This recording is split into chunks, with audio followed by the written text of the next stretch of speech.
আচ্ছা, তো আমরা আসার পর কি হবে, এরপর হচ্ছে ওই প্রতীকগুলা রিপিট হবে। তাহলে আমরা যদি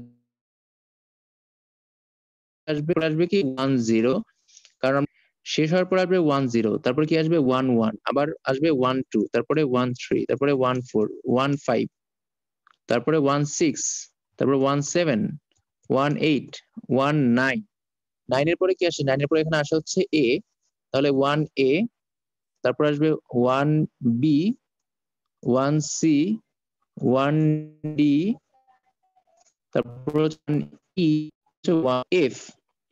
এখন এই 1F আসার পর আমাদের F পর্যন্ত একবার শেষ। এখন 1F এর পরে কি আসবে, কেউ কি বলতে পারবো আমরা? 1F এর পরে কি আসবে? 20 আসবে। তোমরা একটু লিখে দাও। আচ্ছা, একজন বলেছে 20 আসবে, আর কারো মতামত আছে কোনো? এরপরে কি আসবে? তো দেখো এখানে 0 থেকে শুরু করে F পর্যন্ত প্রতীকগুলো একবার শেষ হয়ে গেলে এখানে F, যদি F0, আবার 2 1, এরপর আসবে 2 2, এরপর আসবে 2 3, এরপর আসবে 2 4, ঠিক আছে? 2 4, তারপর কি আসবে? 2 4 এর পর আসবে 2 5, তারপর আসবে 2 6, তো এইভাবে করে এই যে 2 5, তারপর আসবে 2 6, তারপর কি আসবে 2 7, তারপর আসবে কি 2 8। তো এইভাবে করে আর কি, যখন 2 9 আসবে তখন 2 9 এর পরে কি আসবে? 2 9 এর পরে আসবে 2A। তো এইভাবে করে 2 9 এর পর 2A, তারপর কি আবার 2B, এভাবে করে চলতে থাকবে। তাহলে দেখা গেল 2A আসবে, 2A থেকে শুরু করে ধরো চলতে থাকবে, চলতে চলতে একটা সময় আসবে 2F, 2F এর পরে কি আসবে? 30 আসবে, আবার 3 1 3 2 3 4, এইভাবে করে চলতে থাকবে। অনেকে হচ্ছে চ্যাট বক্সে আমাকে উত্তরগুলো দিয়েছে যে হ্যাঁ এরপরে 2A আসবে, গুড। তো এখানে যদি 2A হয় তারপরে কি আসবে? 2B আসবে, তারপর আসবে 2C, তারপর আসবে 2D। তোমরা বুঝতে পারছো বিষয়টা যে এরকম করে আসবে। তো এমসিকিউ তে এরকম প্রশ্ন আসতে পারে যে একটা সংখ্যা দিয়ে বলবে এর পরের সংখ্যাটা কত। 2D আসবে, তারপর 2E আসবে, তারপরে 2F আসবে। এই 2E এর পরে মানে F এর পরে কি আসবে? 2F এর পরে কি আসবে? তোমরা একটু লিখে দাও তাড়াতাড়ি করে। 2F এর পরে কি আসবে?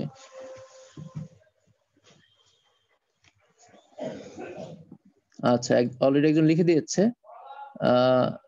ফারিয়া লিখেছে, আচ্ছা রুকায়া লিখেছে, থ্যাংক ইউ। তারপর নাজিফা লিখেছে, থ্যাংক ইউ নাজিফা। রিয়া লিখেছে, রিজবিয়া লভি লিখেছে, থ্যাংক ইউ। হ্যাঁ, গুড, সবাই লিখছে মোটামুটি। তো আমরা জানি হচ্ছে 2F এর পরে আসবে 30। কেন 30 আসবে? কারণ F শেষ হয়ে গেলে আবার 0 থেকে শুরু হবে। F শেষ হয়ে গেলে আবার কি হবে? 0 থেকে শুরু হয়ে যাবে। তো এরপরে কি আসবে? 30 এর পরে আসবে 3 1, তারপর হচ্ছে 30 এর পরে কি আসবে? 3 1, তারপরে আবার আগের মতো 3 1 3 2 3 3, এভাবে করে চলতে থাকবে। তো আমি এগুলো দেখানোর উদ্দেশ্য হচ্ছে যেন আমাদের এগুলোতে ঝামেলা না হয়। মানে মাঝখান থেকে তোমাদের কিছু সংখ্যা দিব, তোমাদেরকে বের করতে হবে ওই সংখ্যার পরের সংখ্যাগুলো কি আসবে। মাঝখান থেকে আমি কিছু সংখ্যা দিচ্ছি। তো এখন যদি আমি মাঝখান থেকে বলি যে কোন একটা সংখ্যা দিয়ে যদি বলি এরপরে সংখ্যাটা কি হবে, দেখো আমি একটা সংখ্যা বললাম তোমাদেরকে। সংখ্যাগুলো হচ্ছে এরকম, ধরো বললাম 4 নিলাম। 4E এর পরের সংখ্যাটি কত? প্রশ্ন হচ্ছে 4E এর পরের সংখ্যাটি কত? তুমি একটা কমেন্ট অ্যান্সার দিবা 4 এর পরের সংখ্যাটা কত হবে।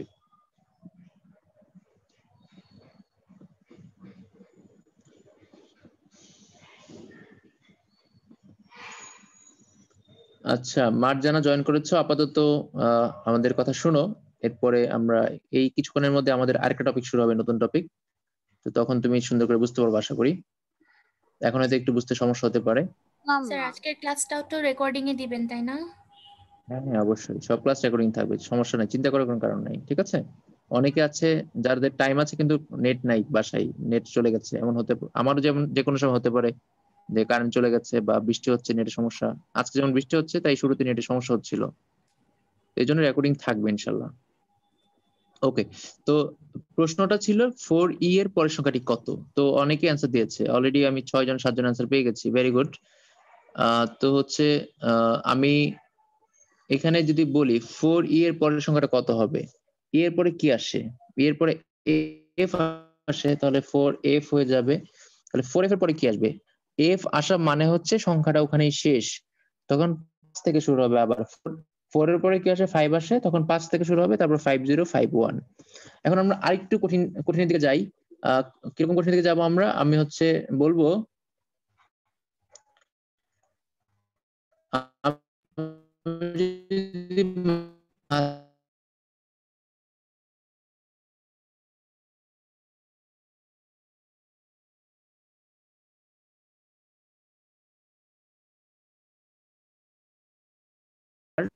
f 0 এর পরের সংখ্যা কত।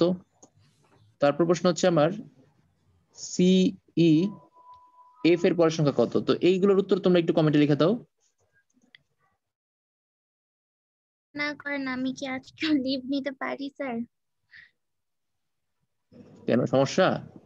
আজকে থাকো, টপিক তো স্যার আরেকটা শুরু টায়ার্ড হবে। লাগতেছে অনেকক্ষণ, মানে 3.5 ঘন্টা স্যার বসেছিলাম। ও আচ্ছা ঠিক আছে, সমস্যা নাই। তুমি আগের ক্লাস দেখেছো তো? স্যার আমি বলছিলাম কি, মানে স্যার 4:30টা পর্যন্ত যতক্ষণ না নিচ্ছেন ক্লাসটা, আমি ততদিন রেকর্ডেড ক্লাসটাই মানে ফলো করি। করো।